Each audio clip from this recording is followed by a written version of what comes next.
다시 에베소서로 돌아옵니다.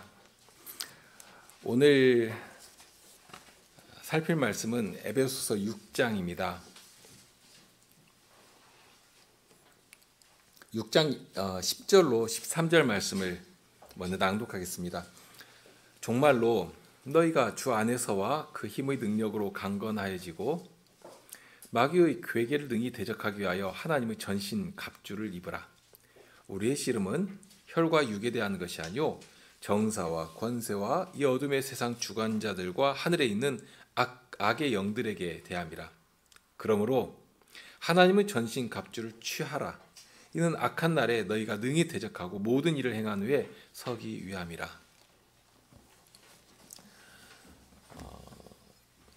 오늘 13절까지 읽었는데요. 사도는 바로 앞까지 하나님께서 바라시는 복된 나라가 어떻게 성도의 헌신과 사랑의 봉사를 통해서 이루어져야 할 것인가 하는 것들을 가르쳤습니다. 하나님께서 바라시는 복된 나라는 그리스도께서 먼저 본으로 보이신 그 사랑의 봉사, 그런 사랑의 헌신과 섬김이 지체의 섬김과 봉사를 통해 형제를, 자매를 서로 세워가는 나라인 것인데요. 우선은 이 가정이라고 하는 가장 기본적인 단위에서부터 시작하여서 성도가 살아가는 사회 속으로 점차 이렇게 확장되어 나가는 그리스도의 향기처럼 이렇게 퍼져 나가는 그러한 일들이 있도록 하십니다. 그런 이제 중요한 질서를 알려주시면서 이제 결론부에 이르러 가지고 다시 한번 성도들에게 필요한 어떤 다짐, 무장, 혹은 성도들에게 보여주신 보장, 이런 것들이 어떠한 것인가, 무엇을 의지해서 담대하게 그렇게 살아가야 할 것인가 하는 것들을 다시 한번 생각하도록 합니다. 자, 10절을 시작하는 말이 뭐로 되어 있습니까? 종말로. 종말로라는 말이 무슨 뜻입니까? 좀 너무 옛날 언어라서 이게 뭔 말이지? 뭔가 좀 선뜻 와닿지 않는데요. 쉽게 말하면 자, 마지막으로 하는 말입니다. 그러니까 이 종말로라고 한 이 다음에 나오는 내용이 무슨 의미가 되는가 하면 지금까지 서론, 본론, 결론에 이렇게 구성이 되어 있다면 지금 오늘 읽은 그 이후에 나오는 내용은 결론에 해당하는구나 하는 것을 알 수가 있습니다. 지금까지 특히 이제 4장 이후로부터 사도는 성도들의 생활에서 드러나야 할 구체적인 선한 성도의 모습들이 어떠해야 할 것인가를 말씀하고 있는데요. 이 마지막에 와가지고 결론부에 이르러서 그러면 그런 삶을 살 때 구체적으로 어떻게 해야지만 할 수 있겠는가 하는 또 다른 어떤 실질적인 면을 가르쳐 주는데, 당시 사람들에게 익숙한 어떤 예를 들어가지고 긴장감을 가지고 마음에 담아두도록 알려주고 있습니다. 이제 군대 용어를 사용하는 방식인데요. 당시 로마의 지배를 받고 있던, 결국 이 에베소 지역도 로마의 식민지에 해당하지 않습니까? 그러니까 어떤 그 군사문화에 익숙한 청중들을 향해서 군사적인 용어를 빌어가지고 어떤 긴박감을 가지고 이 말씀을 듣도록 하고 있습니다. 군대를 다녀온 사람들은 군대 용어에 익숙하지 않습니까? 정말 나이 들어서도 익숙한데요. 자, 로마가 군인들의 그 정복 활동을 통해서 이렇게 확장되어 나가고 지배하던 때이니까요. 사람들에게는 이 군대 용어가 아주 친숙하기도 하지만 한편으로는 이 군대 용어는 어떤 긴장감, 강하면서도 두려운 이미지가 될 수가 있을 것입니다. 자, 그런 용어를 가지고 와서 그냥 흘려보내지 않고 이거 굉장히 긴장해서 들어야 되는 말인데 하고 이렇게 마음에 담아두도록 그렇게 말씀을 전하고 있습니다. 이제 20절부터 20절까지는 하나의 주제로 되어 있는데요. 그런데 세 부분으로 나눌 수가 있습니다. 먼저 이제 가장 처음 부분이 오늘 읽은 13절까지 되어 있는데, 여기서는 에베소 교인들에게 지금 살아가고 있는 현실이 얼마나 긴장을 하면서 살아가야 하는 그런 상황인가 하는 것들을 새롭게 이렇게 상기시키고 있습니다. 당장에 적과 싸우기 위해 전장에 나가는 군인들이 어떤 무장을 해야 하는가 하는 것들, 지금 그렇게 전장에 나아가서 지금 원수들과 칼을 들고 싸워야 하는 상황이다. 그러기 위해서는 당장 어떤 무장을 하고 있어야 하는가? 이런 것들을 이제 가르쳐 줍니다. 그러면서 이제 14절부터 17절까지는 그럼 주님께서 주신 이 갑옷, 성도들이 취해야 할 전신 갑주는 어떠한 것인가 하는 것을 가르쳐 주고 있는데요. 그러면서 이제 그 위에 18절부터 20절까지는 그러면 그런 어떤 무장, 완전 무장을 하고 있으면 되는가? 아니다. 그것으로 끝나는 것이 아니라 거기에 더해야 할 것이 하나 있다. 그러면서 이제 거기에서는 기도를 가르쳐 주십니다.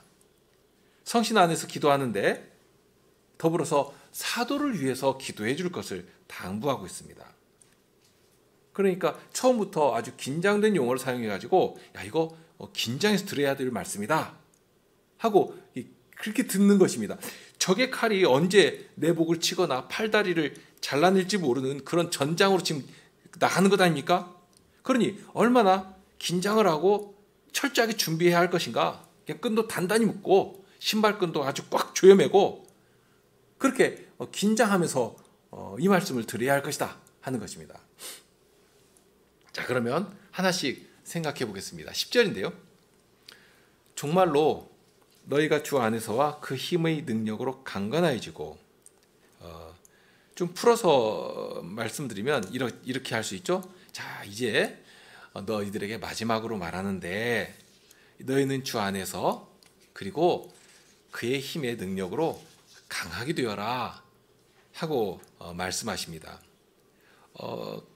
이건 단순한 권면이 아니라 명령인데요. 이 강건해진다 하는 말은 특별히 수동적인 명령입니다. 그러니까 수동형이라는 사실 기억하시고요. 그렇게 되니까 강건하게 되어라 하고 할 때에 내가 무엇인가를 그러니까 훈련도 하고 뭐 스스로 이렇게 구비해서 어떤 강한 능력을 내가 내 몸에 이렇게 축적해야 된다. 그런 뜻은 아니겠구나 하는 것을 생각할 수가 있죠. 그러면서 강건하여져야 한다고 했으니까요. 이것은 어떤 마음의 문제, 전쟁에 나가는 군인들이 이렇게 먼저 정신무장을 하지 않습니까?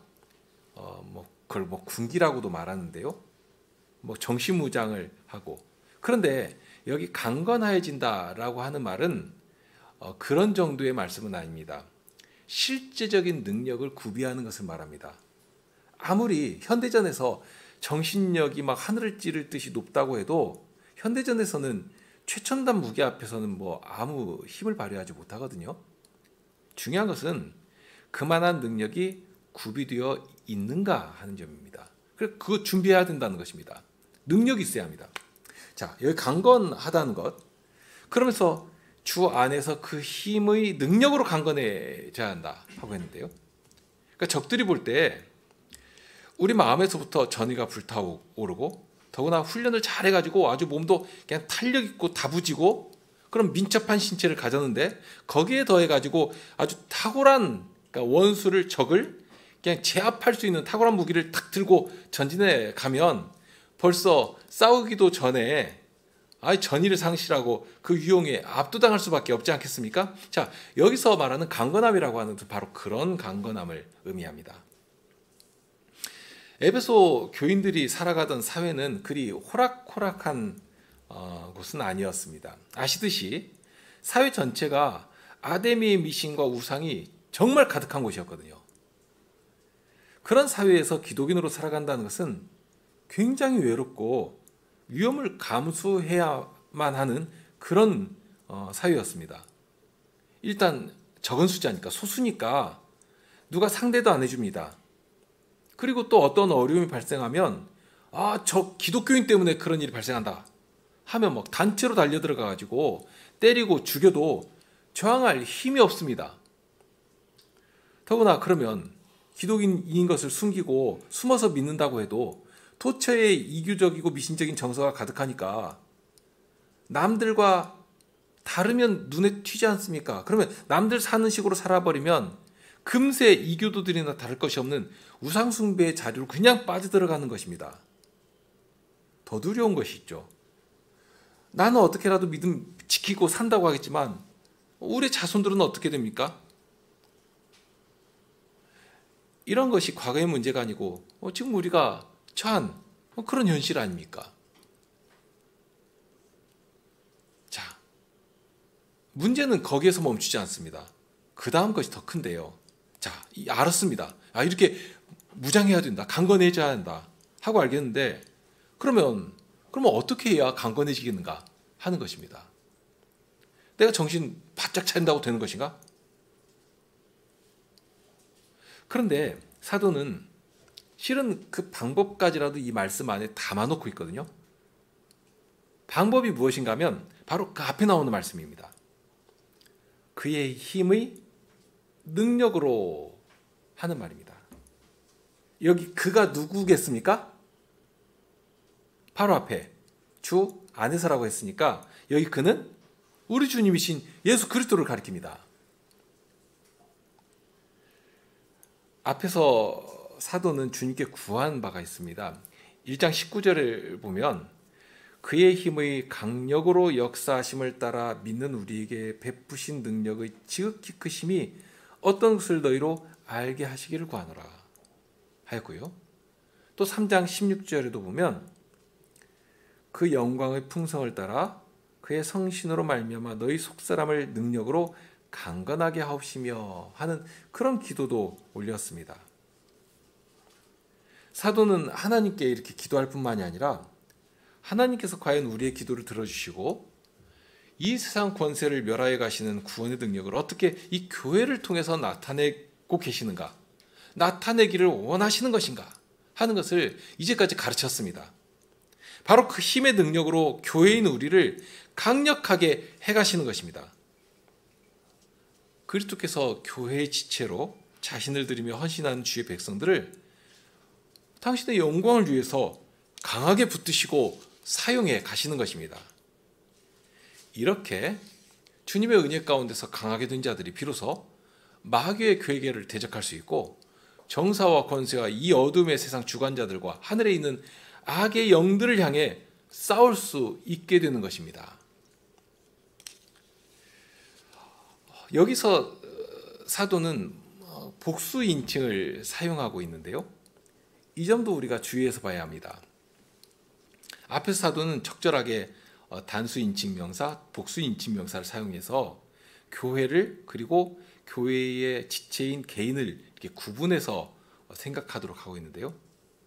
그러니까 사도가 여기서는 앞에서 말씀한 교회 분자로 살아가기 위해서 우리 각자가 취해야 할 것이 무엇인가 하는 것을 자연스럽게 생각하도록 하고 있습니다. 교회는 이렇게 가는 것이다. 다만 그러면 거기 참석해 있으면 자연스럽게 그냥 그 흐름에 참여하게 될 수 있는가? 그런 식으로 생각할 수 없다는 것입니다. 달리 말하면 내가 다니는 교회가 훌륭하고 또 우리 교회가 개혁교회니까 내가 그런 교회에 출석하기만 하면 자연적으로 이런 자리에 이런 위치에 설 수 있는 것이 아니라 하는 말씀입니다. 그것은 우리 개인에게 주어주신 요구인 것입니다. 우리 각자가 그리스도의 힘의 능력으로 강건해져야 할 문제라 하는 것입니다. 그 점에서 또 조심스럽게 생각할 부분이 있습니다.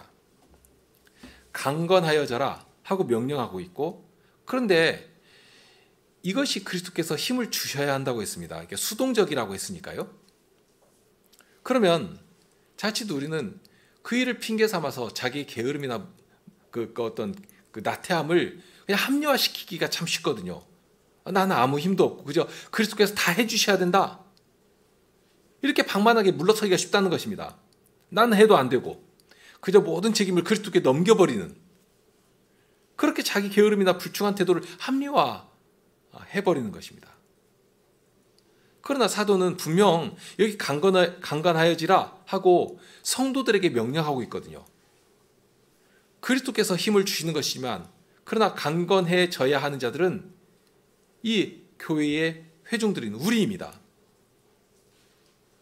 그리스도께서는 언제라도 교회를 통해서 그 능력을 지체들에게 공급해 주십니다. 주님의 뜻을 분명하게 알려주시고 주님께서는 그 방도까지라도 알게 하십니다. 그러면 우리는 그런 주님의 부르심 앞에서 신실하게 반응할 책임이 있게 되는 것입니다. 명령에 분명하게 반응할 것을 요구하신다는 것입니다. 그렇게 하는 것이지 순종할 생각도 없고 그저 난 능력도 없고 어차피 해도 안 된다 하고 말해버리면 그것이 겸손인가? 그것이 주님께서 바라시는 순종의 모습인가 하는 것입니다. 주님께서 순종하지 않는 것이 교만 아닙니까? 교만은 주님께서 내치시는 일이 되는 것입니다. 자, 이런 요구를 하시는데 이러한 요구는 그 다음에 더 분명해집니다. 11절을 보시겠는데요. 11절에는 또 다른 권면을 하십니다. 마귀의 괴계를 능히 대적하기 위하여 하나님의 전신갑주를 입으라. 여기 전신갑주라고 하는 말이 나오고요. 그런데 13절에 또한 동일한 말씀이 나옵니다. 하나님의 전신갑주를 취하라. 그러면서 이제 전신갑주를 입으라고 했고 전신갑주를 취하라고 했는데 그 사이에 12절을 보면 그러면 그렇게 전신갑주를 취해야 할 이유가 어디 있는가 하는 것을 말씀합니다. 그 이유는 이렇게 전신갑주, 쉽게 말하면 중무장을 해야 한다는 것인데요. 완전 무장이라고 하죠. 군대에서 모든 것들을 다 구비하는 것입니다. 완전 무장을 해야 하는 이유가 무엇이냐? 우리가 싸워야 할 대상이 결코 만만한 자들이 아니기 때문입니다. 그 대상을 알면 정말 전신이 버쩍 들거든요. 어린아이를 상대한다고 하면 그냥 그 추리닝 차림에 쓰리박 찍찍 끌고 가도 됩니다. 그런데 지금 우리 앞에 서 있는 원수가 과연 그런 정도인가? 자칫 익숙하기도 하고 많은 사람들이 막 그렇게 움직여가니까 어떤 경우에는 아주 만만하게 보이고 쉬워 보이고 하는 일도 있습니다. 하지만 얼마나 강하고 간교한 것인지 우리가 사력을 다하지 않으면 순식간에 무너지고 노예처럼 질질 끌려가 버리는 그런 무서운 상대입니다. 자, 무서운 것이 이제 바로 그분인데요. 이 마귀가 아주 무서운 얼굴로 악마처럼 와야 하는데 그렇지 않은 경우가 허다하다는 것입니다. 광명한 천사처럼 내 인생의 행복, 내 인생의 행운 이런 것들을 다 가져다 줄 것 같은 그런 얼굴을 하고 오는 경우가 허다하기 때문에 싸울 생각도 하지 못하고 망하는 경우가 많다는 것입니다. 나도 모르게 아주 자발적으로 노예의 자리로 끌려가 버리는. 그러나 상대가 어떤 자들인 것을 알면 그래서 사도가 명확하게 말하지 않습니까? 마귀의 괴계가 강력하게 거기 담겨 있는 것이다 하는 것입니다. 우리가 전쟁터에 가면 부비 트랩 같은 게 막 지뢰 같은 게 도처에 막 깔려 있지 않습니까? 그리고 적들이 어디에 숨어 있는지 모릅니다. 지형지물을 다 이용해 가지고 숨어 있고 그냥 한순간에 우리를 향해서 그 총을 날릴지 모릅니다. 그러니 우리는 군인으로서 필요한 모든 장비를 다 갖추고 있어야 합니다. 그래야지 싸울 수 있게 되는 것입니다. 그래서 11절에 전신갑주를 입으라고 권면하신 것이고요. 13절에 전신갑주를 취하라고 하면서 그 사이에 우리가 싸울 대상이 어떠한 존재인가, 누구인가 하는 것을 아주 긴장감 가운데 살피도록 하는 것입니다. 전신갑주라고 하는 이 단어는 이 에베소서 말고는 누가복음 11장 22절에 한 번 기록되어 있는데요. 거기 보면 예수님께서 하신 말씀입니다. 더 강한 자가 와서 저를 이길 때는 저의 믿던 무장을 빼앗고 저의 재물을 나누니라. 그러니까 지금 원수가 뭘 하고 있다는 것입니까? 이 바울 사도의 이 표현으로 하면 전신무장을 하고 있다는 것입니다. 그런데 그 무장을 빼앗아야 하는 것이다. 그러니까 예수님께서 그러한 무장을 빼앗고 죄의 재물을 나눠주신다. 그러니까 예수님께서 큰 권능으로 귀신을 쫓아내시니까 유대 지도자들은 예수님을 생각하기를 저가 바알세불의 힘을 입어가지고 귀신을 쫓아내는 건 아닌가? 그 악한 자들의 우두머리가 아닌가? 그런 생각까지도 하지 않았습니까? 예수님께서 그 회개한 자들을 천국으로 부르시고 또한 성신으로 귀신을 쫓아내셔서 이미 하나님의 나라가 그리스도의 통치로 이 땅에 임하고 있다. 성신의 능력으로 임하고 있다 하는 것을 보여주셨습니다. 그런데 원수들이 쫓겨날 때에 그냥 막무가내로 무방비하게 있다가 쫓겨나는 것이 아니라는 것입니다. 여기 표현대로 무장을 하고 있는 상태입니다. 우리는 알 수 없지만 실은 굉장한 무장을 하고 있거든요. 몸을 보호하는 장비로부터 시작해가지고 강력한 무기를 가지고 탁 싸울 준비를 하고 있는 것입니다. 그런데 우리 주님께서는 과연 저들보다 비교할 수 없는 큰 권세를 가지고 마귀를 일거에 쫓아버리시는 것입니다. 나가라! 물러가라! 하면 그냥 쫓겨나는 것입니다. 우리 주님께서 가지신 능력은 그만큼 크시다 하는 것입니다. 그러니 마귀를 쫓아내기 위해서는 마귀보다 더 강한 무장과 더 큰 능력이 있어야 한다 하는 사실이죠. 그래야지 철저하게 무장하고 있는 이 악한 자의 무장을 빼앗고 승리할 수 있게 되는 것입니다. 이러한 사실을 알지 못하면 싸우지도 못하고 망하는 것이 아니겠습니까? 지금 사도가 여기서 에베소서에서 동일한 단어를 사용합니다. 당시 로마의 자랑이라고 하면 패한 일이 없는 무적의 보병부대였습니다. 얼마나 무섭고 잔인합니까?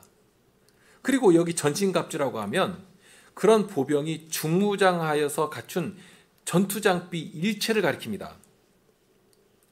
로마의 전투장비라고 하면, 전신갑주라고 하면 우리에게는 상당히 익숙한 그림이 그려지실 것인데요. 영화나 그림에서 보셨을 것이고, 깃달린 그 투구를 쓰고요. 그다음 가슴을 보호하는 그것은 이제 성경에서 호심경이라고 하죠. 이 갑옷처럼 딱 입는 것이고요.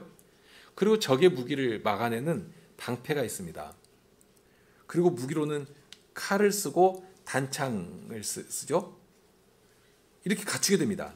이게 딱 전신갑주를 입는 것이거든요. 아마 사도나 에베소 교인들은 이런 로마 군인의 완전 무장을 잘 알고 있었을 것입니다. 그리고 거기서 나오는 어떤 두려움도 피부로 느끼고 있었을 것이거든요. 그러니까 여기서 사도가 전신갑주라고 딱 하면 이 에베소 교인들은 벌써 떠오르는 이미지가 있는 것입니다. 그렇게 중무장을 하고서 군인들이 적을 향해서 착착 대열을 맞춰가지고 돌진해 나가면 적들은 벌써 그냥 벌벌 떨면서 숨어 들어가고, 그러니 얼마나 이 전신갑주를 입는다, 이게 우리 편일 때는 이 든든한 일이 되겠습니까? 그런데 이사야서에 보면 바로 이런 무장을 하고 나가시는 하나님에 대한 그림이, 그러니까 하나님에 대해서 이런 무장을 하고 나가시는 분으로 묘사된 곳이 있습니다. 이사야서 59장 17절인데요. 의로 호심경을 삼으시고 구원을 그 머리에 써서 투구를 삼으시며 보수로 속옷을 삼으시며 열심을 입어 겉옷을 삼으시고, 이렇게 하나님께서 우리의 전사가 되셔서 나가시는 모습을 그리고 있는데요. 그런데 이 말씀에 앞서서 하신 말씀을 보면 어떤 이스라엘의 현실이 적나라하게 그려지고 있습니다. 1절부터 3절인데, 여호와의 손이 짧아 구원치 못하심도 아니오 귀가 둔하여 듣지 못하심도 아니라 오직 너희 죄악이 너희와 너희 하나님 사이를 내었고 너희 죄가 그 얼굴을 가리워서 너희를 듣지 않으시게 함이니 이는 너희 손이 피해 너희 손가락이 죄악에 더러웠으며 너희 입술은 거짓을 말하며 너희 혀는 악독을 바람이니라. 이 남국 유다는 하나님의 보전과 은혜를 세상 어느 나라보다도 크게 받아 누리며 살고 있었습니다. 그런데 그렇게 하나님의 보호하심 가운데 살고 있었으면서도 하나님의 언약을 가볍게 여깁니다. 하나님의 그런 보장, 돌보시는 은혜를 그저 자기 것으로 생각하고 그 위에다가 오히려 더 큰 세상의 행복을 얻겠다고 우상을 쫓아 살아간 일도 마다하지 않았습니다. 행복을 준다고 하니까 바알이나 아세라가 아닌 별것이라도 섬기고 나가려고 하는, 그러니 그런 이 이스라엘 백성들을 하나님께서는 언약의 저주를 내리시는 것이고 다른 나라의 침략으로 큰 고통 가운데 떨어지도록 만드신 것입니다. 그런 고통이 임하니까 그때서야 비로소 하나님을 찾습니다. 매를 맞으니까. 그러면서 하나님께 기도합니다. 구원해 주시라고. 하지만 여호와의 구원은 임하지 아니합니다. 무엇 때문이겠습니까? 거기에 대해서 사람들이 말합니다. 여호와의 손이 짧은 것 아니냐. 여호와께서 귀가 둔해서 우리 기도를 듣지 못하시는 것이 아니냐 하면서 여호와를 멸시합니다. 자기들의 고통이 심할수록 기도도 그만큼 간절했을 것 아닙니까? 그런데 여호와께서 아무런 구원을 베풀지를 않으십니다. 문제는 하나님께서 원하시는 것은 겉에 옷 조금 찢는 것이 아니라 마음을 찢으며 회개하는 그 자리에 이르는 것입니다. 돌이켜야 하는 것입니다. 북극 이스라엘이 하나님의 준엄하신 심판으로 어떻게 두려운 저주 가운데 들어갔는지 눈으로 보았지 않습니까?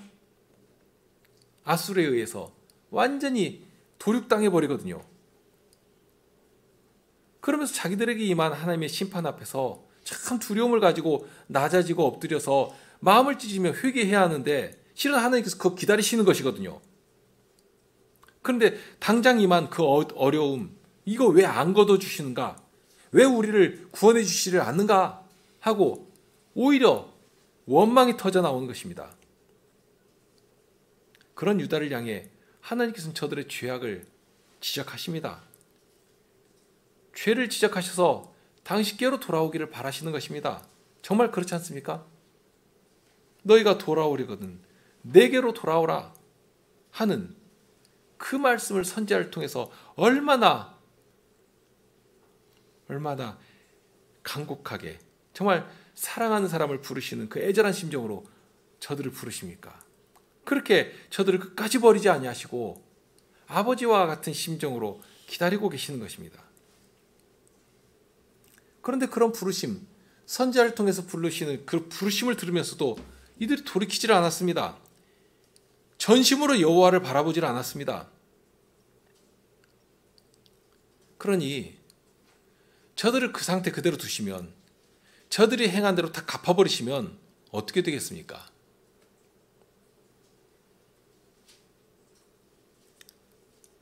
하나님께서는 그러한 저들을 아시고 여전히 사랑하시고 징계 가운데서 다시 참으시면서 오히려 저들을 향해 구원을 선포하신 것입니다.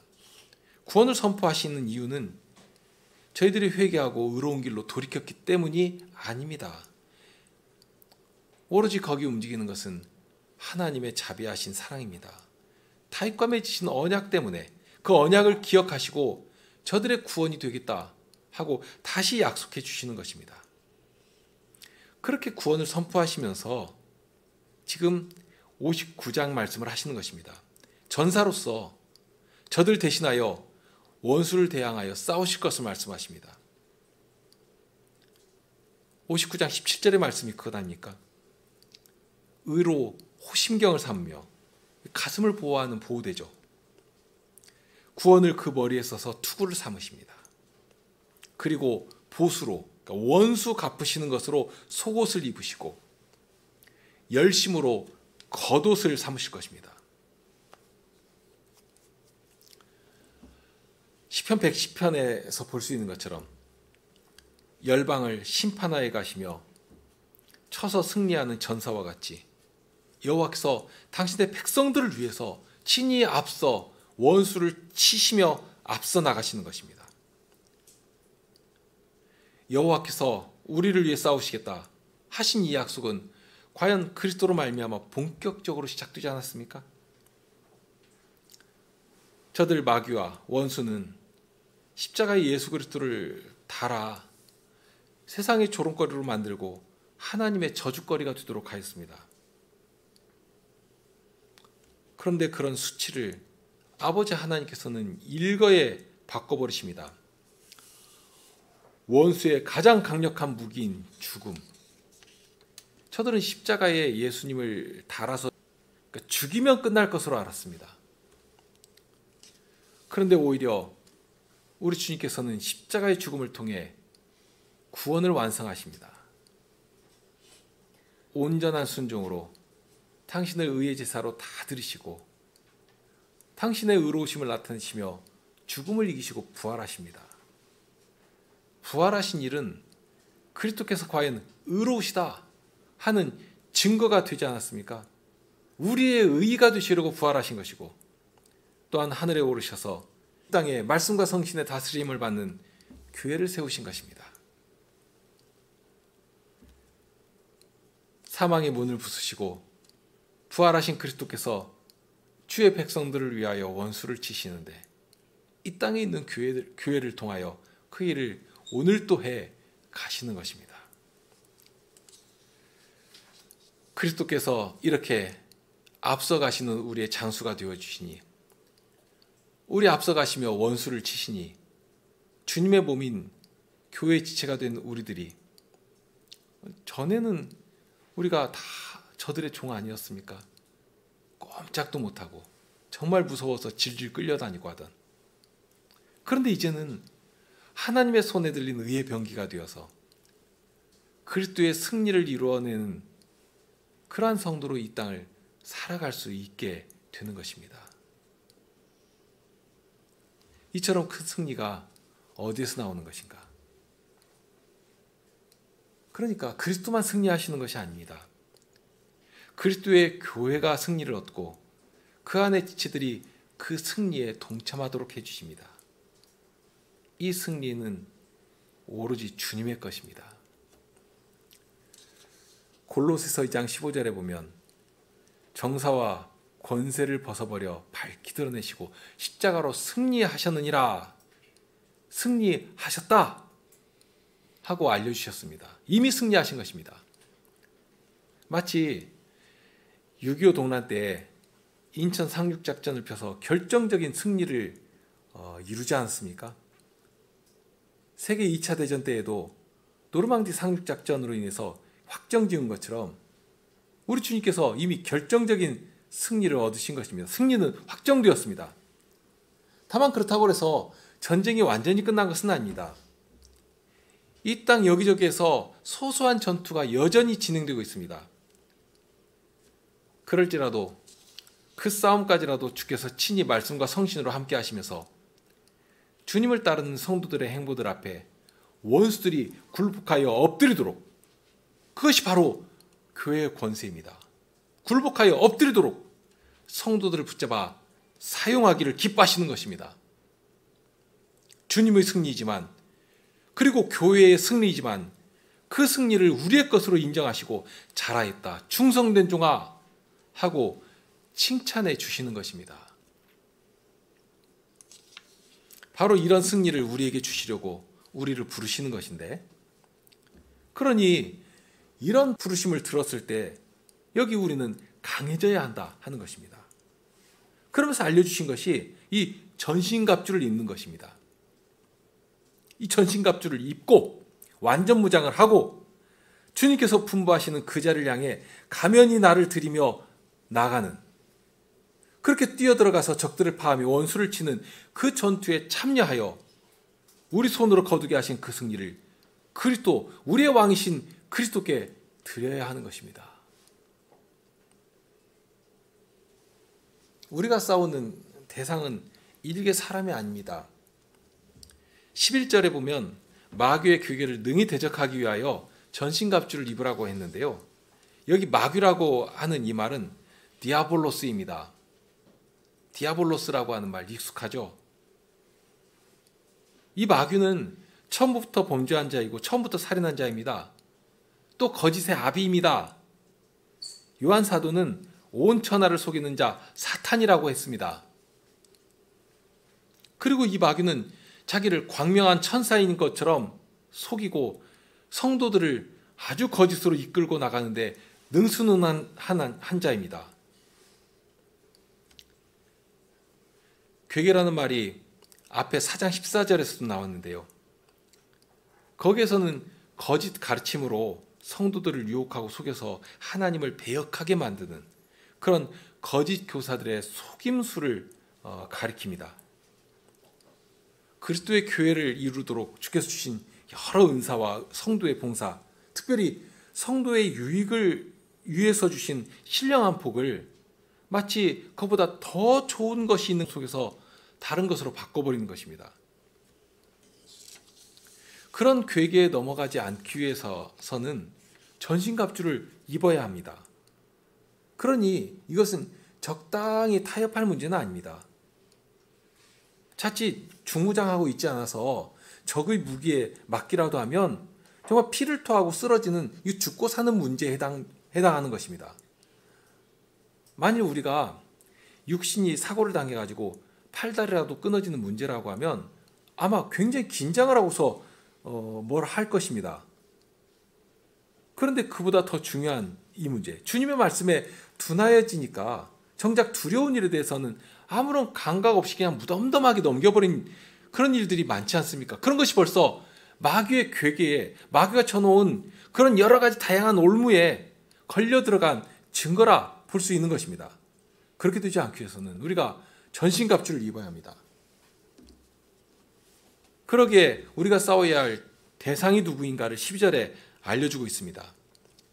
우리의 씨름은 혈과 육에 대한 것이 아닙니다. 원수는 우리의 몸이나 혹은 칼 같은 무기를 가지고 싸울 수 있는 대상이 아닙니다. 정사와 권세와 이 어둠의 세상 주관자들과 하늘에 있는 악의 영들에 대함이라. 우리의 원수는 하늘에 있다고 할 만큼 그렇게 강력한 상대입니다. 이들은 하나님을 대적하고 하나님의 뜻을 허물기 위해서는 예수님까지라도 죽일 수 있을 만큼 그런 잔인하고 강한 자들입니다. 그러니 우리가 싸울 대상이 어떤 존재인가를 정말 두렵게 인식하고 있어야 합니다. 이리저리 기웃거리고 놀다가 시간 나서 싸울 만한 그런 호락호락한 상대가 아니라는 말씀입니다. 집중하고 있지 않으면, 정신 바짝 차리고 있지 않으면 어느 순간에 저들의 괴계 가운데 빠질지 모르는 그런 상대입니다. 그러기에 13절에 가서 다시 한번 강조합니다. 전신갑주를 취해라. 이 13절을 시작하는 말이 이제 그러므로라는 말인데요. 우리의 상대가 그렇게 강력한 존재이기 때문에 그러니까 전신갑주를 반드시 취해야 하는 것이다. 그러니까 전신갑주의 필요성을 강조하고 있는 것이죠. 그러면서 여기 취한다는 말은 능동형 명령입니다. 앞서 강건하여져라 하는 것은 수동형이라고 말씀드렸는데요. 꼭 그것과 비교할 때 취한다는 것은 훨씬 더 적극적이고 자신이 주체가 되어서 해야 할 긴박한 일인 것을 강조해서 알려주신 것입니다. 세상은 우리 눈앞에 여러 가지 긴박한 듯한 것을 잔뜩 펼쳐놓습니다. 눈앞에 아주 휘황찬란하게 번뜩거리면 그거 보느라고 정신을 못 차리거든요. 정말 그것이 중요한 일인 것처럼 착각하도록 만들고, 그러면서 하나 하면 그 다음 것 또 하나 하게 만들고, 또 하나 포기하면 그 다음에 또 하나 포기하게 만들고, 그렇게 점차 수렁에 빨려 들어가듯이 세상의 것을 붙잡고 나가도록 만들어버리는 그런 일에 속으면 안 되는 것입니다. 이는 악한 날에 너희가 능히 대적하고 모든 일을 행한 후에 서기 위함이라 하고 말씀합니다. 여기 악한 날이라고 하면 어떤 특정한 하루를 가리키는 말은 아닙니다. 소위 말세론자들이 주장하는 것처럼 예수님께서 다시 오실 때의 그날, 그걸 의미하는 것은 아니고요. 지금 우리가 살아가는 이 전체적인 시기를 가리킵니다. 지금 이 시대에 대해서 어떤 시각으로 봐야 할 것인가? 원수들은 아주 치밀한 계획하에서 온갖 올무와 부비 트랩을 다 배치해놓고 공격하고 걸려들도록 만들고 있는데, 그런 때에 무장 다 풀어헤치고 평화의 시기인 것처럼 나태하게 늘어져 있으면 어떻게 되겠는가 하는 것이죠. 원수는 그처럼 치밀하고 잔인하게 움직여가는데, 그러니 그런 공격 앞에서 전신갑주를 단단히 챙기고 싸울 준비를 하고 있어야겠다 하는 것입니다. 과연 우리 정신 상태가, 우리의 믿음의 모습이 어떤지 점검할 수 있기를 바랍니다. 무엇 때문에 직장 다니고 학교를 다니고 가정을 이루고 먹고 살아가는 것인가? 원수는 때와 장소를 가리지 않습니다. 악한 영들은 특히 교회를 공격하고, 만일 교회가 허물어지면 사랑하시는 성도들은 뿔뿔이 흩어질 수밖에 없지 않습니까? 얼마나 간교하고 집요하게 공격하는 것인가?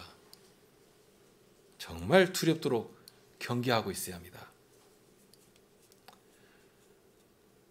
모든 일을 행한 후에 서기함이라고 했습니다. 여기 행함 후에라고 하니까 모든 싸움을 다 마치고 원수를 향해 최종 승리를 한 다음에 서게 된다 하는 의미로 생각하기가 쉬운데요. 그렇게도 생각할 수 있지만 오히려 전신갑주를 입었으니까, 이런 준비를 다 마련했으니까 당장 우리 앞에 있는 원수를 향해 일어서야 한다 하는 의미로 보는 것이 더 좋을 것입니다. 마귀와 싸울 모든 준비를 갖추고 가면히 일어서야 한다 하는 그런 말씀입니다. 그러니까 이것은 먼 훗날에 해야 할 어떤 알 수 없는 싸움에 대한 것이 아닙니다. 지금 당장에 적들은 우리를 치고 들어오는데 안일하게 늘어져 있어가지고 그저 어떻게 되겠지, 뭐 주님께서 다 알아서 해주실 거야 하는 그런 아주 방만한 마음으로 있어서는 안 된다는 말씀입니다. 우리가 살아가는 이 세상의 가치와 세상의 움직임을 향해 일어나서 싸울 준비를 하고, 그러니 당장에 굳게 서야 합니다. 마냥 누구의 도움받아야 할 어린아이처럼 그런 상태에 머물러 있어서는 안 되고, 전신갑주를 취해서 원수를 맞서 서는 자리에까지 이르러야 하는 것입니다. 사도가 계속해서 권면하고 또는 강한 어조로 명령합니다. 우리는 준비를 해야 합니다. 우리가 무슨 악한 자들과 대적할 만한 능력이나 힘이나 지혜가 있어서 스스로 구비할 수 있다는 그런 말씀 아닙니다. 그러한 사실을 알기 때문에 오히려 우리는 더욱 우리의 구원이신 하나님만을 바라게 됩니다. 주님께서는 당신의 전신갑주로 우리를 입혀주시기를 간절히 바라고 계시고 사모하도록 하십니다. 하나님의 구원을 의지하지 않는 자, 주님의 길을 따라 행하지 않는 자는 말로는 자기가 약하다 하고 부드럽게 말할지라도 대단히 교만한 자에 불과합니다. 그런 교만한 자에게서는 주께서 그 얼굴을 돌리시고 그의 구하는 것도 듣지 아니하시는 것입니다. 이제 14절 이후에는 우리에게 주시는 전신갑주가 무엇인지를 말씀할 것인데요. 그것은 교회를 통하여 주시는 신령한 은혜와 준비들입니다. 이것은 우리에게 이미 임하고 있는 것이고요. 교회가 설 때부터 교회를 통해 끊임없이 성도들에게 공급해 주시는 은혜에 해당되는 내용입니다. 자, 오늘은 이런 정도에서 멈추겠는데요. 다만 주님께서 우리에게 원하시는 것이 무엇인가? 주님께서는 당신이 이루어 가시는 승리에 원수들을 치고 치시며 인하여 머리를 드시는 그 승리의 자리에 우리로 하여금 참여하기를 기다리고 계시는 것인데, 그러기 위해서는, 그 싸움에 참여하기 위해서는 우리는 주님께서 주시는 전신갑주를 입어야 합니다. 정신 바짝 차리고 이것저것 기웃거리면서 세상이나 교회나 다를 것이 없게 되어버리면, 그러면서도 그저 주일 예배 한번 참석하는 것 말고는 하나도 다를 것이 없게 되어버린다면 그러면 안 되는 것입니다. 경계선이 허물어져 버리는 것입니다. 어디서라도 나를 보내시는 그 자리가 어디일지라도 긴장을 하고, 과연 내 무기, 나의 준비가 과연 얼마만큼 주님의 은혜 안에서 온전해졌는가, 구비되어 있는가, 이거 점검하면서 주님께서 주시는 무장을 하고 준비된 병사로 서 있어야 하는 것입니다. 그런 자가 주님을 붙잡고 싸울 수 있는 것이고, 이것이 바로 전투하는 교회로서 취해야 할 이 시대적 사명의 시작이 될 것입니다. 함께 기도하시겠습니다.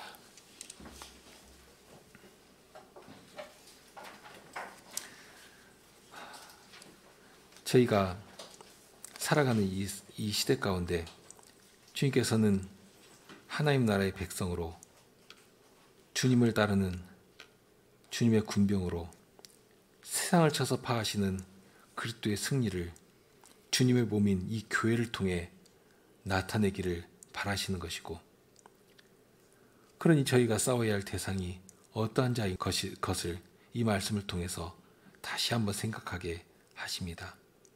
너무 익숙하고 익어버려서 거기에 대한 긴장감도 없고 또는 준비도 없고 그렇게 막연하게 살면서도 된 줄로 생각하는 그런 미련한 일들이 참 원수들이 기대하고 바라던 그런 모습들 아니겠습니까? 그러한 데서 저희들이 정신을 차리고 우리가 싸워야 할 대상에 대해서 정확하게 아는 가운데 더욱 주님을 의지하여 마땅히 저희가 구비하고 있어야 할 완전 무장을 하고 그렇게 주님께서 부르시는 자리에 저희를 드리며 움직여 나가는 저희 교회가, 저희 성도들이 다 되게 해주시기를 구합니다.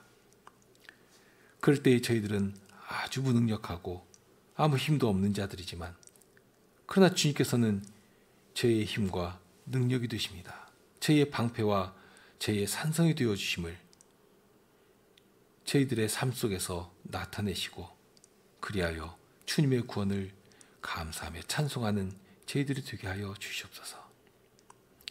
우리 주님 예수 그리스도 이름으로 기도드립니다. 아멘.